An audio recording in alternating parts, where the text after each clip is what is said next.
I mean, come on, our world needs Jesus and the power of redemption. Us too. Thank you. He was jumping ahead of me. He said, yes, we do, because we is the world, right? But I'm saying the lost and broken world, and those of us who have given our hearts to him, we still, man, come on, we need Jesus. And we need the power of redemption. With all the hurt brought on by the choices of others, because there are a lot of choices that people have made in regards to some of you, some of us, that have been really hurtful.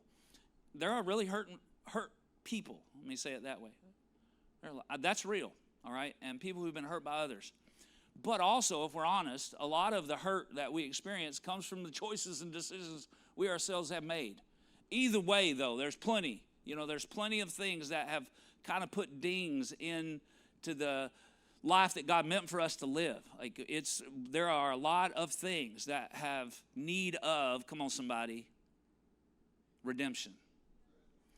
And when we don't choose redemption, it has an incredibly negative impact on how life lives. We get pretty lost in how we see, how we discern, and how we decide. And I believe that's where we are. Furthermore, I think that when we don't choose redemption, it becomes very difficult for us to live in healthy relationships with other people. That brokenness permeates every part of how life lives for us, and it causes us to have unhealthy ways that we relate to people and, again, respond to different sorts of circumstances and situations. So today's message is just this. But what if we chose redemption?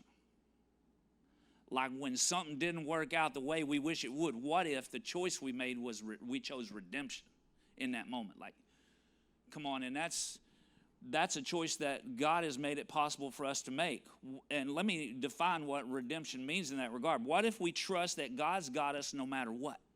So think of it this, so that thing happens, whatever that a choice you made or choice someone else makes that's hard for you, or the brokenness is happening in our world and that thing is going on, it's happening, and you're at this point of decision.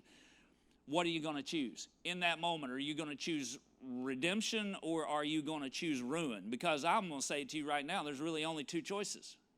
Like, there's not a third option. You're either going to choose redemption. You're going to believe that God's got you no matter what, and you're still going to live into his will and his word in spite of the hurt that happened, or you're going to walk a different way, and that way only leads to death. There is a way that seems right to a man, but it only leads to, y'all help me preach a little bit. I've been doing hard work already. Y'all don't even know. Help us, Lord. They got a verse about it. I don't know if you've heard it. It's in the book of Romans, chapter 8. Anybody going verse? Guess right now. 28, there you go. We know. Actually, for we know that God causes everything to work together for the good of those who love God and are called according to his purpose for them. But do we? For we know. But do we? Do we really know? Like, do we know that in that moment when it didn't go the way we wish it would, or we landed up in a situation we didn't want to find ourselves in, do we know that in that moment God's still able to do something in that situation that's good for us? The most hurtful, heinous thing come on now, this is hard, I get it, can be redeemed. For we know that in what things? All things. Somebody say all things. Every time I preach it, this is the way I preach it, so it shouldn't be a surprise to anybody that's heard me before. Not some things, all things. Not just hard things, and certainly not just easy things, but all things. He can redeem it all. Now, I will readily admit, and I don't even think that this is some sort of a dig on the truth in this passage, but some of the redemption only happens in eternity. Come on, that lasts a long time, everybody. That's not some sort of a disqualifier. That's the ultimate redemption. Eternity, are you kidding me? Would you rather God work it out here and not there?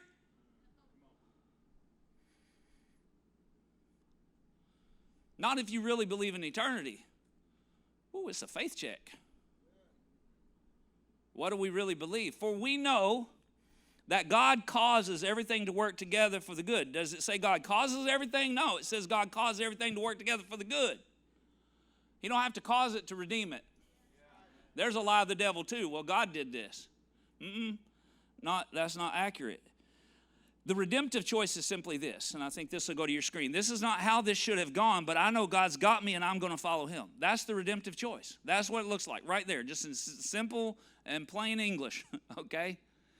This is not how this should have gone, but I know God's got me and I'm going to follow him anyway. That's the redemptive. I'm going to walk this. That's what God wills. And this not being how it should have worked, a lot of folk can be responsible for that. That could be me or you or, there's a lot of options there. It doesn't matter. The reality is at the end of it, the blame game accomplishes nothing. The truth is God can still redeem it. Job 19:25, for I know that my Redeemer lives. That was how Job expressed his redemptive choice.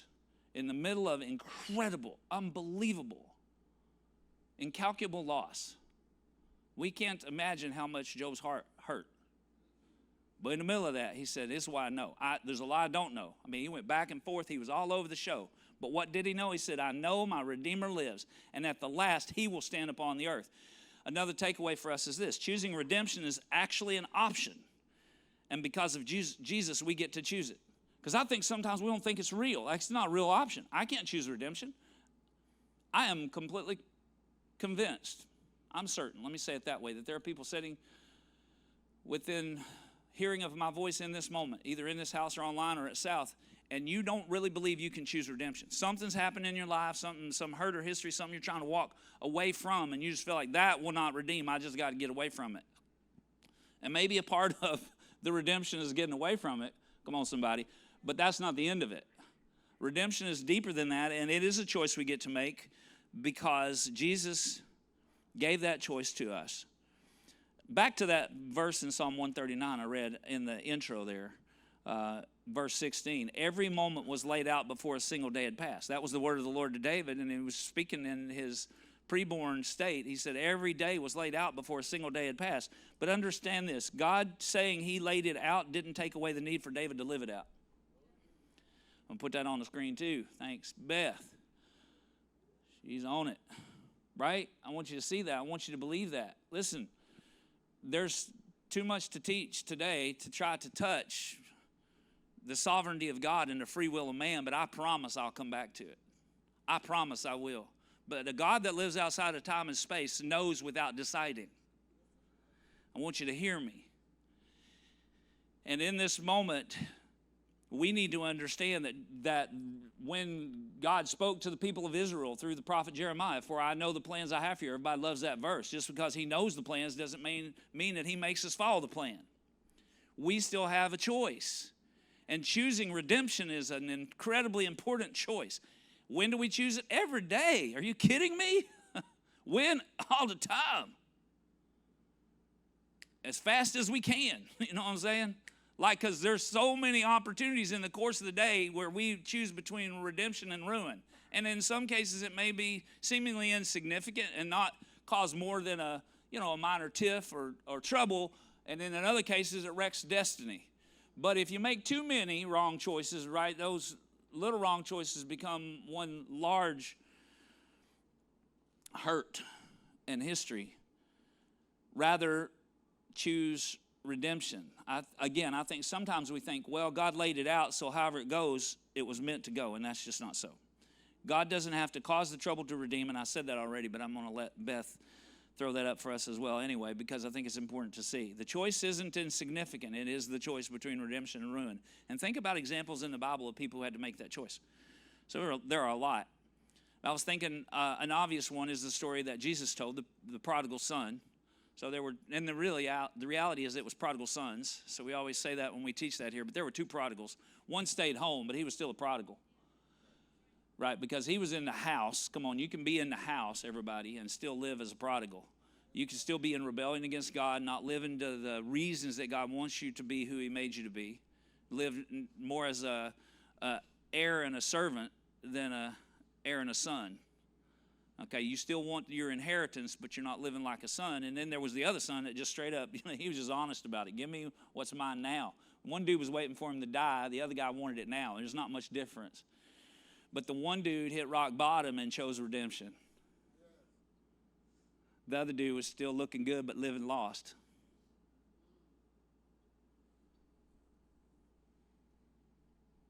And that guy said, man, I'm going to go back to my father. He even pre-planned his speech. You ever pre-plan your speeches? I'm going to go back and I'm going to say, Father, I'm sorry. I sinned against you and God. I'm no longer worthy to be called your son. If you would just take me as one of your servants. He had it all planned out. And then his dad saw him coming. Come on, somebody. And ran to meet him on the road. And he started his little speech. Father, I've sinned against you. Get the royal robe and the ring. My son that was lost is found. Kill the fatted calf. It's time for a feast.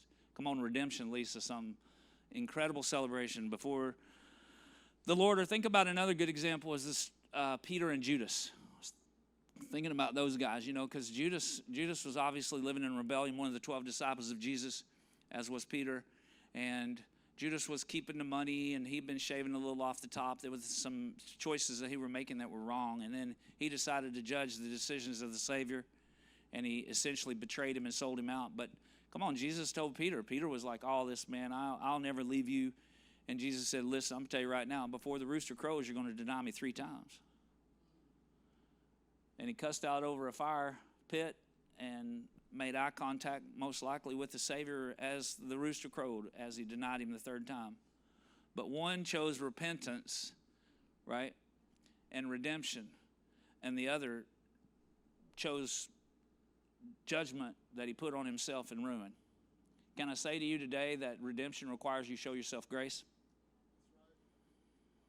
Well, I think Judas, you might be sitting there thinking, well, I think Judas was destined to deny the Christ and to hang himself.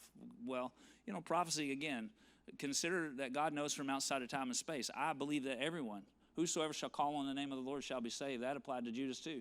I think there could have been a book in the Bible called Judas. That's what I believe.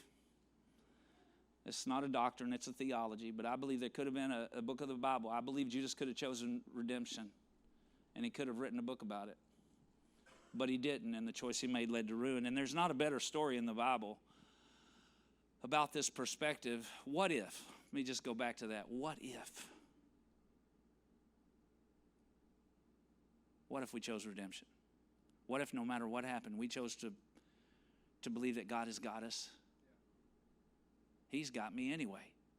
How much does that change how we act and interact? Like we don't have to, hey, wait a minute, I got to take care of me right now. No, God's got me. Our approach to injustice would be incredibly different. We would still fight injustice, but we wouldn't be so concerned about us but others. What if we chose redemption? There's a tremendous story in the Bible about Joseph. Remember the story of Joseph from Genesis? That's the book of beginnings, everybody. I mean, they put that early in there, you know what I'm saying? And the story of Joseph is incredible. Just if perchance you're sitting in the house this morning and you think, man, every time you preach, brother, I'm just like, yeah, that would work well for me if my family was all together like yours. First of all, you forget. You just forget. Okay, so my dad's dad left my dad and his family when my dad was 11, and he was married to 2 people at the same time. Okay? And my dad was a broken human who didn't go to church with my family for most of my life, who eventually found his way to faith after my sister planted a church. I mean, that was cool. And we grew up in relative poverty, and we had plenty of problems, and imperfection is something I understand really well, right? And if you feel like you're the only one that's got a hectic history, you just don't know. Everybody does. Everybody. Joseph, oh my goodness. So his dad, Jacob, was one of the patriarchs, the God of Abraham, Isaac, and Jacob. That seems, man, come on. But Jacob, right from the beginning, he was living in deception. He did not start well, everybody. And then when he decided it was time to marry, he saw this young lady named Rachel, and he was like, hey.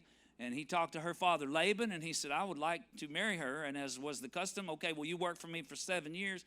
And he did, but his future father-in-law, did a little bit of trickeration on him, and he ended up marrying the sister Leah. I'm going to get this out. He married Leah. He didn't even know.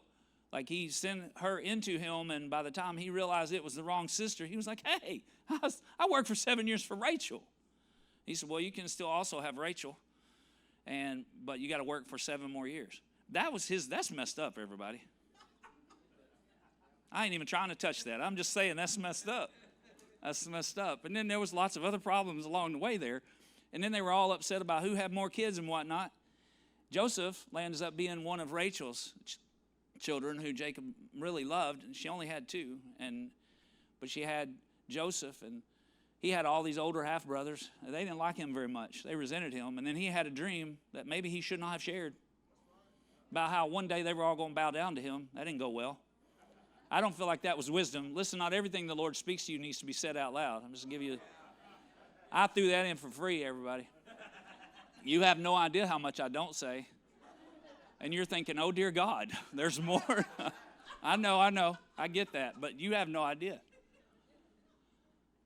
And so then one day they were off, and Joseph was sent, and they saw him coming, and they said, man, let's kill him. And one of the older brothers stood up for him and said, no, let's just throw him into the pit and sell him into slavery. And they did, sold him to some Ishmaelites, and they took him into Egypt and sold him to a man named Potiphar.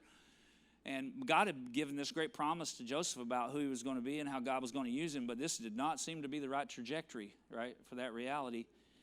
But in Potiphar's house, God gave Joseph incredible favor. And Potiphar put him over the house, but then Potiphar's wife, Joseph was a young, handsome dude, and Potiphar's wife started putting moves on him. Now here's Joseph. Here's Joseph, a guy who's been done wrong, right? I mean, none of this so far has been his fault.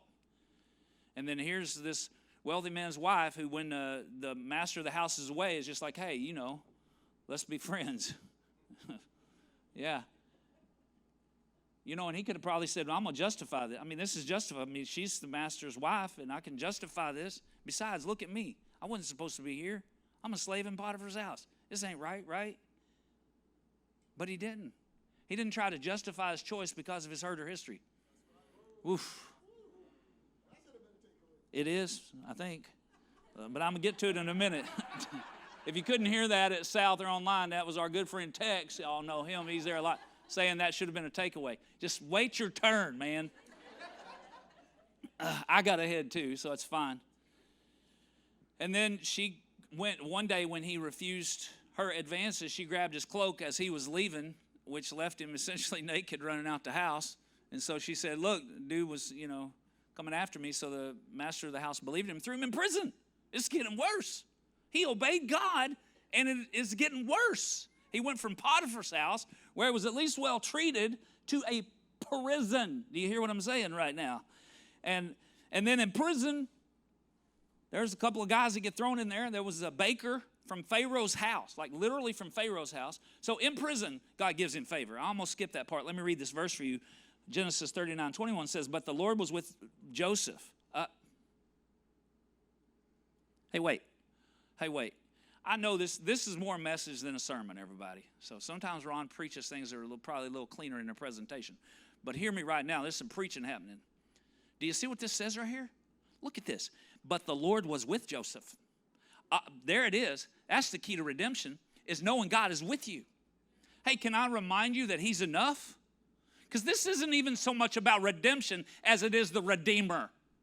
Do you hear what the Lord is saying in the house right now? I am with you. This isn't just about the power of redemption. This is about the person and the power of the Redeemer. I'm going to tell you something. Jesus, the real Jesus, he changes people from the inside out, and he can rescue you or me from any situation. And no matter what happens, how hard or heinous or hurtful it is, God can redeem it. He's the Redeemer. That was a terrible clap. Try again. Give it up for Jesus. Yeah, there you go. That's it. Come on. The word says, but the Lord was with Joseph in prison.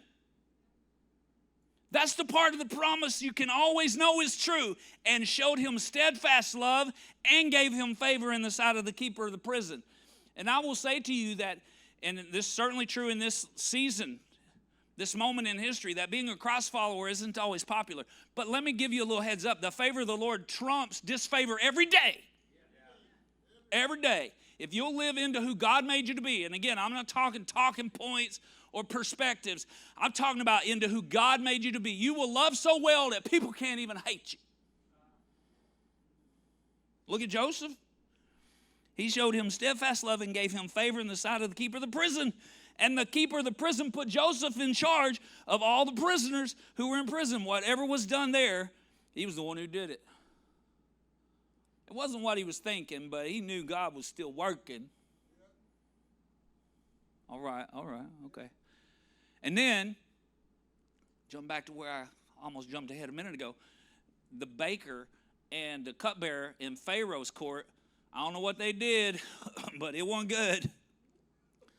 They must have made a really bad meal.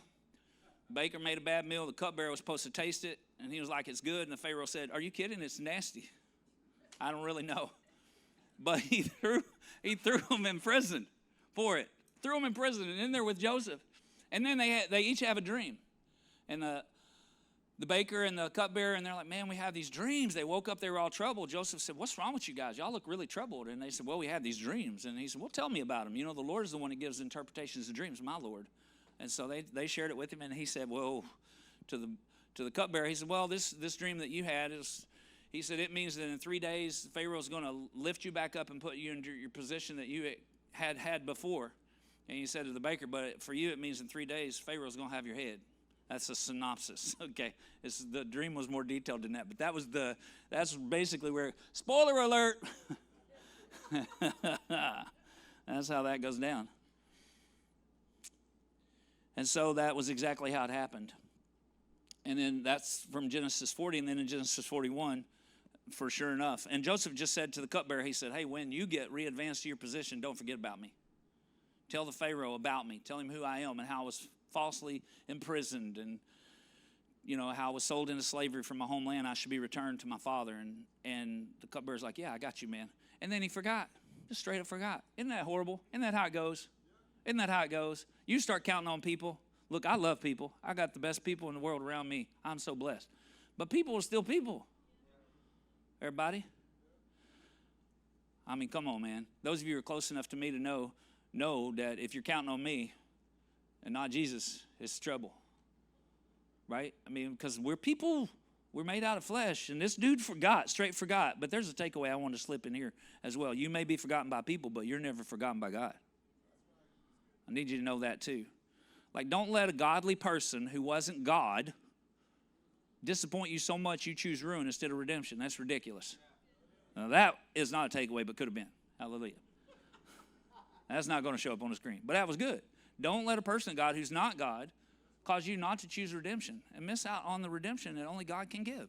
Come on, it's there for you. And don't be so hard on folks. Cut somebody some slack a little bit, would you? But in this case, man, this dude just straight forgot until Pharaoh had a dream. Pharaoh had this dream, and in his dream, he was really troubled because these 7 very healthy, large cows came up out of the river, and then in his dream, 7 very malnourished cows came out of the river and ate the 7 very full and healthy cows. And then the same happened with ears of corn. And he was like, what is this dream? It bothered him big time. And he called for all his diviners and magicians, and he said, what does this dream mean? And they're like, we don't know. You need to stop eating macaroni right before bedtime. I have no idea what's causing it. That's not good enough. Go see the baker. All right, and then the cupbearer went, hey, wait a minute. I know a guy in prison. And that's always a great intro to a story. I met this guy in prison. Right? Come on. Some of y'all have told me that story. I ain't hating. I love y'all. Right? That's what he said. He said, hey, I met this guy, and he interprets dreams. And Pharaoh said, go get him. And he brought him. And Joseph interpreted the dream. He said, look, there's going to be 7 really good years right in front of us. And then there's going to be an incredible drought. 7 really lean years. If we don't store up food, there's going to be an incredible crisis. And Pharaoh said, whew, that's what I'm thinking. That's on point. I think the Lord confirmed it to Pharaoh because God's still with Joseph, giving him favor. And Joseph's choosing redemption. Do you see all the places that Joseph is choosing redemption? And God's giving him favor. And then Pharaoh says, well, I'm going to put you in charge of everything. He became literally second in command in the kingdom, and he was over making sure that the food was stored. And then when the famine hit, as it did, man, and it impacted not just Egypt, but the areas around, it impacted Joseph's family. And so Jacob sent Joseph's half-brothers who had sold him into slavery to Egypt to buy grain because they were the only people who had it. What are you talking about? What incredible, unbelievable redemption. Unbelievable. Unbelievable. They're going to survive. Their families are going to survive because their brother that they sold in slavery was godly enough and had wisdom enough to not only rescue Egypt, but to rescue them. Come on, somebody. Redemption multiplies in its impact when we choose it.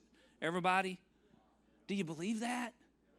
It's not just about you. It's about your family and about your friends and about our world.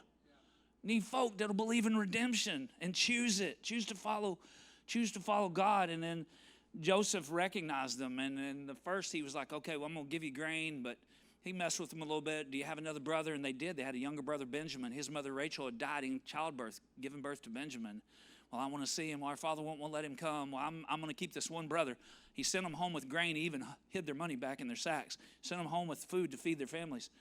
But he kept one of the older brothers, and he said, you can't have him back unless you bring the younger brother. But then I'll know that you're honest, and then I'll let you all go. And then when they came back, he even worked another trick. He stuck something in Benjamin's sack and acted as if he was going to keep him arrested, and now they're panicking. He's testing their hearts. They're just panicking because they know this will kill their dad. And he overhears them saying in their language, because he had been speaking through an interpreter, so they didn't even know that he spoke Hebrew. And he overhears them saying, all of us, one of us have to give our lives in exchange for Benjamin, because the only other son he ever had that he loved like this was Joseph, essentially. And then Joseph's heart melted, and he revealed who he was. And he said, go get my father. I'm your brother. Redemption. Come on, somebody. For we know that in all things, right? Or for we know that God causes everything to work together for the good of those who love him and are called according to his purpose. I want to give you another takeaway real quick. Justifying broken choices, actions, or attitudes because of past hurt is choosing ruin over redemption. That's the one text was calling for a minute ago. And Joseph didn't do that. There were plenty of points in this story when Joseph would have seemed justified in choosing to do as he felt or wished, but that would have led to not have led to a redemption that God alone was able to bring. And then in verse 20, Genesis 50:20, and David's going to join me on the stage. Genesis 50:20, the word says this, don't you see, and you can get ready there at South as well, but don't you see, you planned evil against me, but God used those plans for my good. You planned evil against me, but God used those plans for my good, as you see all around you right now. Life for many people. And in this passage, Stephen, I love it because Joseph uses a Hebrew word that means to weave. In that if you read the different translations, as I'm sure you have, they translate that word lots of different ways in English. But the word literally comes from a root that means to weave. It was as if he were saying, you wove evil to his brothers, but God rewove it. Come on, somebody say rewove. That's how he does it, though, y'all. He rewove it together. That's beautiful. For good. Anybody living a life right now where that's your story? Come on, somebody throw a hand up in the air. Man, I'm watching God reweave, right? Come on, do you believe that? Can you believe that right now? You're making some redemptive choices. Way to go, guys. Way to go, gals. Keep doing that. All day, every day. Somebody say all day, every day. Come on now. All right, let me ask you a question. So if you need to get somewhere and you say, okay, I got to go over there, and you start walking that way, and then tomorrow you're like, but I'm going to go this way. Will you get where you were going? No. Come on, you got to keep walking. Here's a redemptive choice. And then here's a redemptive choice. You want to be healed? You want to be whole? You want to find contentment and peace and purpose? Come on. Are you with me? Now some dude or dudette or some situation or circumstance go roll into your space and be like, oh, over here. That's called ruin, everybody. Believe that God's got you. Don't you try to take care of it yourself. Don't you reroute on what God is saying. It won't go well. Patience. Persistence. Follow Jesus. That's what redemptive choices look like. What's it look like when we make redemptive choices? That's what it looks like. I was thinking about this in my prep on Thursday, and I hit up a friend. So back in the day, we were in Virginia. We lived in the southwest part of Virginia, and I traveled and spoke at different churches. And there was a church that, one of the first churches, we moved there in 1999. One of the first churches I spoke at was in West Virginia in a place called Daint, West Virginia. It looks like Dante, but it's Daint. It's West Virginia, everybody. I don't know how to tell you. And the dude that was pastoring the church was in his 20s, and he had taken the church because his father had unexpectedly passed away. The dude loved Jesus big time. He did not come across as a classic South or West Virginia pastor. He was a real cool, edgy dude, and the church literally was in a place called Bear Waller Holler. Yeah, that's right. My friend Mickey Sexton, awesome guy. And I preached for Mickey. It was so much fun. Preached for him again, and he was dating this lady named Tabitha. And Tabitha's parents were traveling evangelists, which essentially means that they just traveled from place to place doing weekend revivals and things like that to encourage the church. And man, she could sing. She's a worship leader. She's a worship pastor now presently somewhere near Louisville. But anyway, and Tabitha had a 3-year-old daughter. And Tabitha and Mickey got married, and then Tabitha shared a story with me. She said, her daughter Carissa, she said, I went with a family friend to her boyfriend's house. And she and her boyfriend left to go do something, and I was left there with the boyfriend's brother.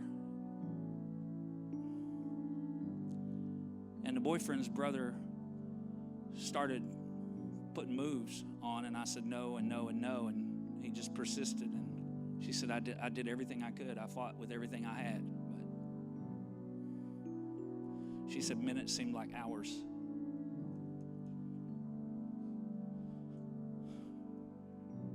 I hit her up on Friday, so that telling of the story is from what she just shared with me this weekend, actually. And she said, and then found out I was pregnant and was just devastated, didn't know what to do. We sought counsel, even from some pastors who said you should just abort the baby and ask for forgiveness. And my parents didn't know what to do, and she said I was broken. And she said I literally closed myself in my room with Jesus, and I wept. And she said, I don't even know how long, days, weeks, but Jesus ministered to me, she said, and healed me. And I said, Jesus, you have to give me a love for this child and a name. And he did both, she said. Carissa Renee, which means charity reborn or love reborn. Mickey married Tabitha, and the same year adopted Carissa, raised her as his own. They are buddies. I mean, big time. I get that. And they had 2 other sons that they adore her. She's a priceless treasure. I follow along in her life. She's CJ's age. She just turned 24. And she is a first grade teacher.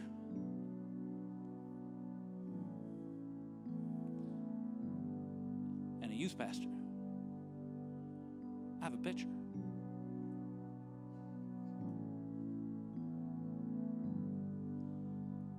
Because that's what redemption looks like.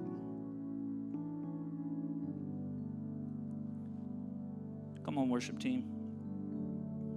South here in Wilmington. Redemption looks like healing.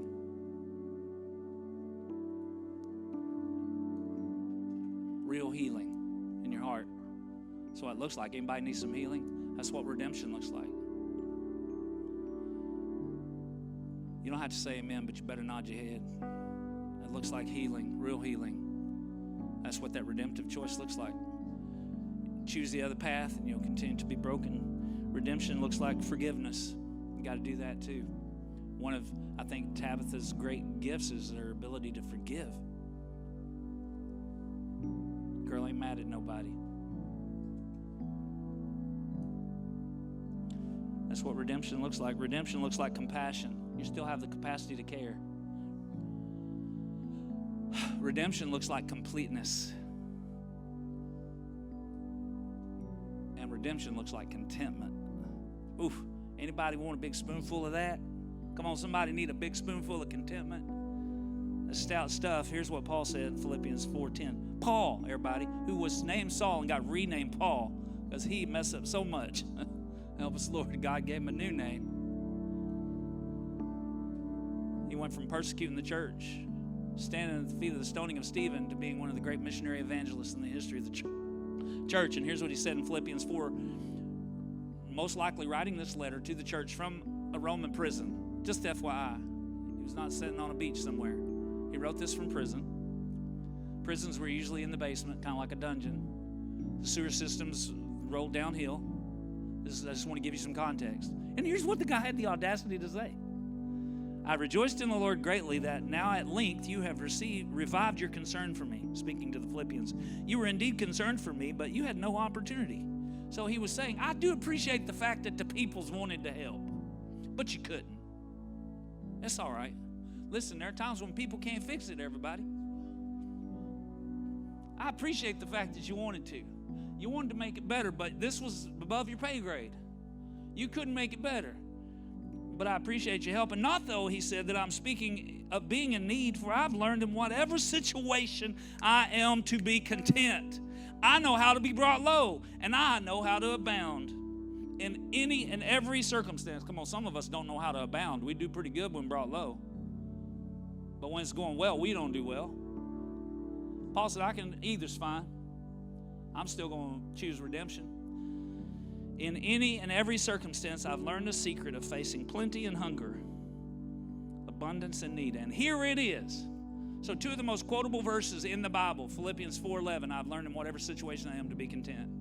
And then sandwiched around verse 12 comes another powerhouse verse, verse 13. You see it written on walls and bulletin boards when the Apostle Paul said, how is all this true? Because I can do all things. Oh, there it is again. Some things, most things, easy things, hard things. Come on, somebody. I can do all things through Christ who strengthens me. There it is. There it is. Who knew? Well, we should all know. It's all Jesus. Ta-da! Jesus is enough for my redemption.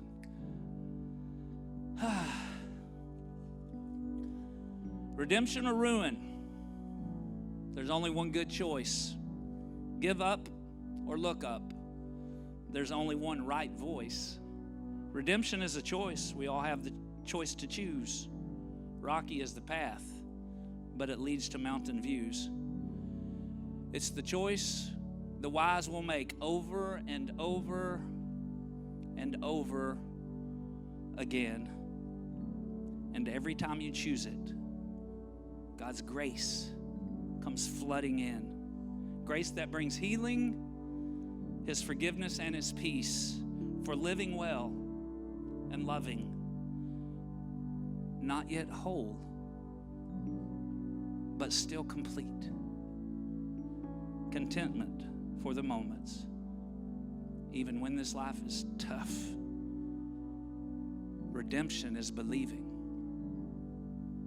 that Jesus is enough.